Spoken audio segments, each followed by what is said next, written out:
everybody. I hope you're well today. I'm just hopping into your feed with one video today as I've got a lot of music to look at and I'm excited for that. I have a rehearsal tonight with my friend Peter, but I'm going to try to make those mini apple pies that I shared the recipe for with you the other day. I've already picked the apples off the tree and I've made the applesauce. I kind of left it chunky because I didn't want it to really be applesauce. I wanted it to be more like apple pie filling. And this is my secret weapon. Would you look at this?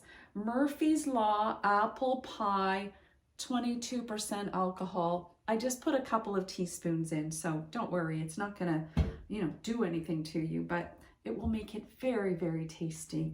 So, secret weapon in there. I'm going to use Pillsbury dough again. This time I bought the dough for the large croissant. I'm going to roll it out on this pie crust mat here and just to stretch it a little bit, and then I'm going to cut it into squares, and I don't know how many squares I'm going to get out of it, so I'm just kind of playing it by ear. I've got a muffin pan here, and so instead of square, because I still haven't received my little square pan, I'm going to use an old muffin pan for this.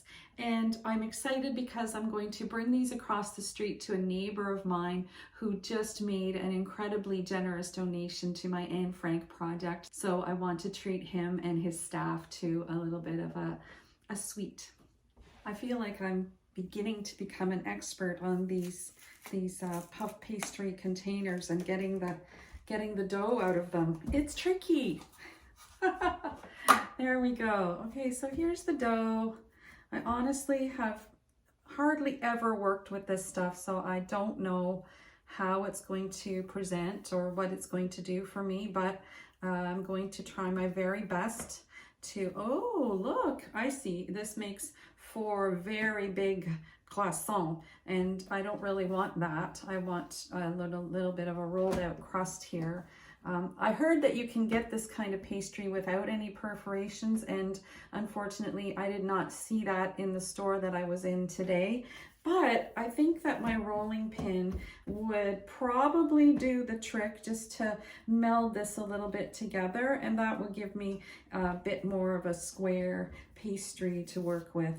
Yeah, look at that. I don't have to do much to get it to stick there.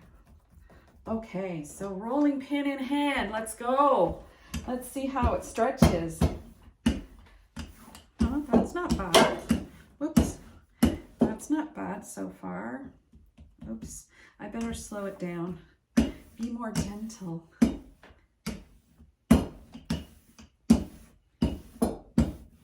Honestly, this does not look like a lot of dough, so I don't think I'm gonna end up with very many of these little pies, but that's okay. I'll make as many as I can that makes sense for this muffin pan and to send across the road. Maybe I'll eat one myself. Right? We can't forget about ourselves. We have to look after ourselves. So I'm gonna eat one. I'm just gonna try and work with this. I have got 12 little squares here, and I've got 12 holes in my muffin pan. Who knew? I've buttered the pan, and I'm going to start dropping these little squares in. So here's a little trick I figured out, that I can take each square and just sort of pat it down again. It's been out of the container for a few minutes, so it's actually risen a tiny bit, and it seems a little bit more pliable now. And that way I get a bigger square that I can drop down into the muffin tin. So I've got all of the pastry now down in the pan. That's sort of how it looks. And I'm getting ready to put the apple mixture in. Wow, they're all filled up. Looks pretty good. How you doing?